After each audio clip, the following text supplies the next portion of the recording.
چین نے پاکستان اور ایران سے تحمل سے کام لینے کی اپیل کر دی۔ چینی وزارت خارجہ کی ترجمان کا کہنا ہے فریقین کشیدگی میں اضافے کا باعث بننے والے اقدامات سے گریز کریں۔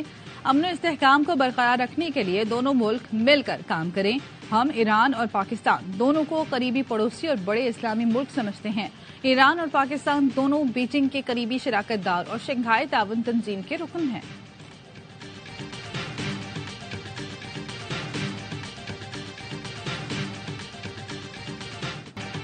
بلوچستان میں ایرانی فضائی حملے پر پاکستان کا شدید رد عمل۔ پاکستان نے ایران سے سفیر واپس بلا لیا۔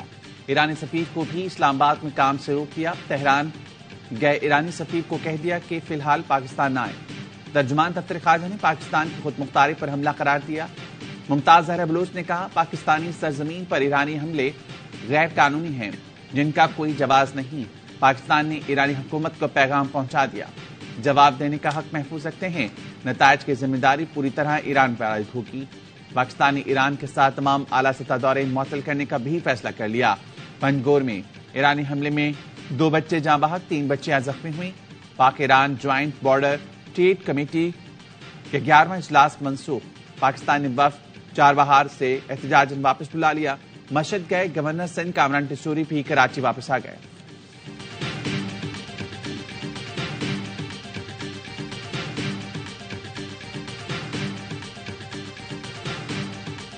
امریکہ کی پاکستان میں ایران کے حملے کی مذمت۔ امریکی محکمہ خارجہ کے ترجمان میتھیو ملر کا کہنا ہے ایران خطے میں دہشت گردی کا سب سے بڑا اسپانسر ہے۔ ایران کی وجہ سے ہی امریکی فوج عراق میں موجود ہے۔ ایران نے 3 ہمسایہ ممالک کی خود مختار سرحدوں کی خلاف ورزی کی۔ چین نے بھی ایران پاکستان سے علاقائی استحکام برقرار رکھنے کا مطالبہ کیا۔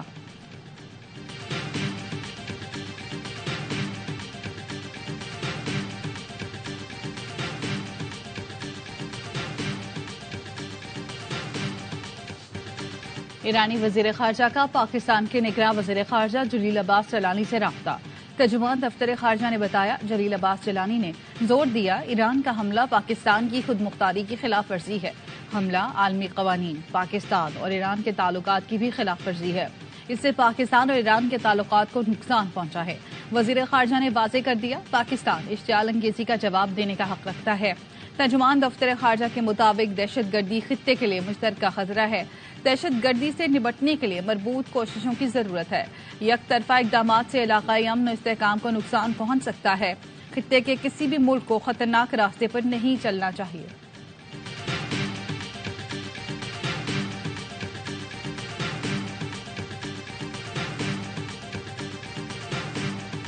میرے خیال میں ایرانیوں کو بھی سمجھ آ جائے گی کہ وہ اس خطے میں تنہا رہ گئے ہیں، کیونکہ صرف پاکستان پر حملہ نہیں کیا انہوں نے، عراق پر کیا ہے، سیریا پر کیا ہے، اور اس وقت کیا ہے جب وہ بیچارے فلسطینی جنگ لڑ رہے ہیں اپنی آزادی کی اسرائیل کے خلاف۔ اس حملے سے تو صرف اسرائیل خوش ہوگا۔ ایران نے حملہ کر کے فلسطینی کاز کو نقصان پہنچایا۔ اس وقت توپوں کا رخ اسرائیل کی طرف ہونا چاہیے تھا، ایران نے بلنڈر کر دیا۔ پاکستان تو بھارت کو بھی جواب دے چکا ہے۔ ایران کو پاکستان کی عسکری طاقت کا بخوبی اندازہ ہے۔ سربراہ سینٹ قائمہ کمیٹی برائے دفاع مشاہد حسین سید کہتے ہیں ایران کے اندر سیکیورٹی ناکامیوں کا پاکستان سے تعلق نہیں۔ ایران کی سرزمین پر بھی ایسے گروپ ہیں جو پاکستان مخالف ہیں۔ ایران نے جو اقدام کیا دوست ممالک ایسی حماقت نہیں کرتے۔ ایران کو جواب دے دیا، فی الحال اس سے زیادہ جواب دینے کی ضرورت نہیں۔ تعلقات کو جو ایک دم جھٹکا لگا اس میں بہتری میں وقت لگے گا۔ عراق تو ایران کی حمایت کرتا تھا، وہاں بھی تعلقات کو دھچکا لگا۔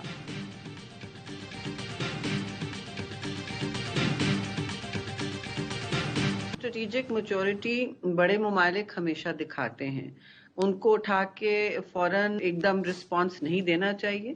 پاکستان جیسے ملک جو نیوکلیر ملک ہے، ہمیں میکسیمم ریسٹرینٹ استعمال کرنا چاہیے۔ ہمارا ایران سے رشتہ ہندوستان والا نہیں ہے۔ پاکستان کے صبر کو ہر ملک کمزوری سمجھتا ہے۔ سابق سفیر شیر رحمان کہتی ہیں پاکستان ایک نیوکلیر طاقت ہے، کشیدگی کو بڑھانا نہیں چاہتا۔ موجودہ صورتحال میں ایران کی جانب سے ایسے اقدام کی توقع نہیں تھی۔ ایران کے ساتھ تو ہمارے اچھے روابط ہیں، پتہ نہیں کیوں ایسا حملہ کیا گیا۔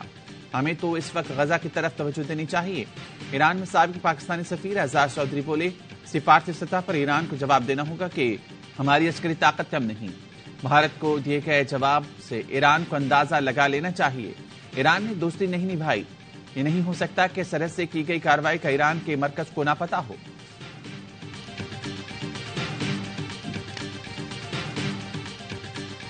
عراق نے بھی ایران سے اپنا سفیر واپس بلا لیا. میزائل حملوں کے بعد تہران میں تعینات اپنے سفیر کو مشاورت کے لیے بلایا گیا. عراق کا ایران کے خلاف اقوام متحدہ کی سلامتی کونسل جانے کا بھی اعلان. عراقی وزیر خارجہ فواد محمد کا کہنا ہے ہمارا سلامتی کونسل میں جانا ایران کے لیے مشکل کھڑی کرے گا. ایران اسرائیل پر حملہ نہیں کرنا چاہتا یا نہیں کر سکتا، اس لیے وہ اپنے ارد گرد متاثرین کو تلاش کر رہا ہے. عراق کی وزارت خارجہ نے بغداد میں ایرانی ناظم الامور کو طلب کر کے احتجاج بھی ریکارڈ کروایا.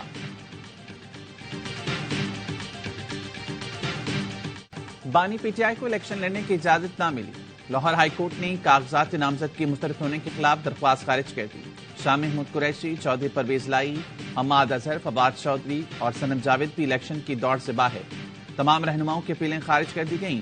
عثمان ڈار کی والدہ کو NA71 سے الیکشن لڑنے کی اجازت مل گئی. زرتاج گل کے کاغذات نامزد کی منظور ہونے کے خلاف بھی درخواست خارج کر دی گئی. جسٹس علی باقر نشوی کی سربراہی میں 3 رکنی بینچ نے فیصلہ سنایا. مراد سعید کے کاغذات نامزد کی منظور ہونے کے خلاف درخواست پشاور ہائی کورٹ نے فیصلہ محفوظ کر لیا.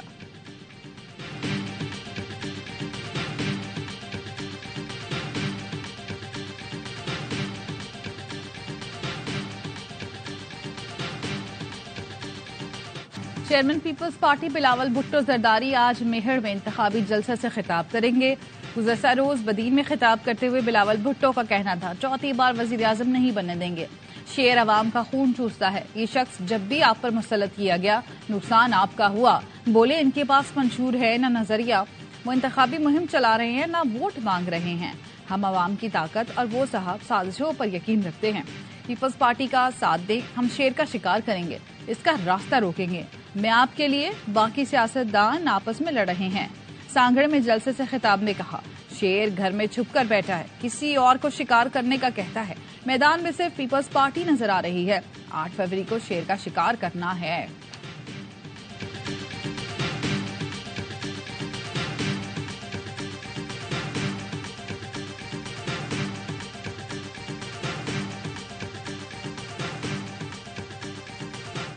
نون لیگ کے قائد میاں نواز شریف آج حافظ آباد میں جلسے سے خطاب کریں گے. مریم اورنگزیب کہتی ہیں نواز شریف مہنگائی سے نجات اور خوشحال مستقبل دینے کے ایجنڈے پر بات کریں گے. شہباز شریف اور مریم نواز بھی خطاب کریں گے. ماہرین سے میٹنگ کرنا کیا اس بات کی گارنٹی کہ ہمیں حکومت مل جائے گی؟ ہم اپنی تیاری کر رہے ہیں کہ اگر اللہ تعالیٰ نے موقع دے تو ہمیں تیار رہنا چاہیے. معاشی ماہرین سے ملنا ایسی کوئی گارنٹی نہیں کہ ہمیں حکومت مل رہی ہے. ہم الیکشن کی تیاری کر رہے ہیں. شہباز شریف کے صحافیوں سے گفتگو. حکومت میں آ کر عام معافی کے سوال پر بولے معاف کرنے والی ذات اللہ کی ہے. میں نے تو نہیں کہا تھا کہ میں ان کو رلاؤں گا. شہباز شریف کا PDM حکومت میں مہنگائی کا اعتراف. کہا مہنگائی جان بوجھ کر نہیں لائے، ورثے میں ملی تھی. 16 ماہ کی حکومت نے بڑے بڑے چیلنجز کا سامنا کیا. پاکستان کو دیوالیہ ہونے سے بچایا. موقع ملا تو نواز شریف کے دور میں ترقی کا سفر دوبارہ شروع کریں گے. ثاقب نثار جیسے مہرے کے ذریعے نواز حکومت کا تختہ الٹا گیا. تختہ نہ الٹا جاتا تو پاکستان آج ترقی کی کئی منازل طے کر چکا تھا. ایک سازش ہوئی، پھر مہنگائی کا دور آیا اور IMF سے معاہدے کو توڑا گیا. پاکستان کے سفارتی تعلقات کو بری طرح مجروح کیا گیا. عوام سوچ سمجھ کر ماضی میں جھانک کر مستقبل کا نقشہ کھینچیں گے. یہ الیکشن پاکستان کی تقدیر کا فیصلہ کریں گے.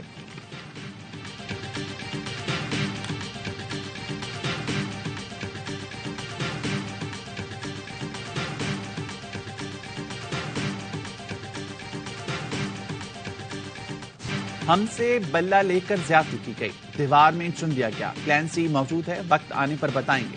بیرسٹر گوہر علی خان کی ایونیو سے گفتگو. کہا بانی PTI نے اندرونی اختلافات ختم کرنے کی ہدایت کر دی ہے. کسی نے پارٹی ڈسپلن کی خلاف ورزی کی تو ایکشن لیا جائے گا. غیر ملکی میڈیا کو انٹرویو میں کہا جو ماضی تھا وہ ماضی ہو گیا، اب مستقبل کی جانب بڑھنا ہے.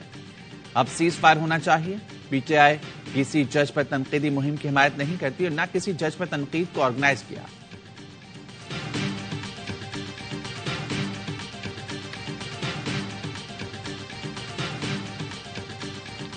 الیکشن کمیشن نے سیاسی جماعتوں اور آزاد امیدواروں کے اعداد و شمار جاری کر دی ہے. قومی اسمبلی کے لیے سیاسی جماعتوں کے 93 خواتین سمیت 1873 امیدوار انتخاب لڑ رہے ہیں.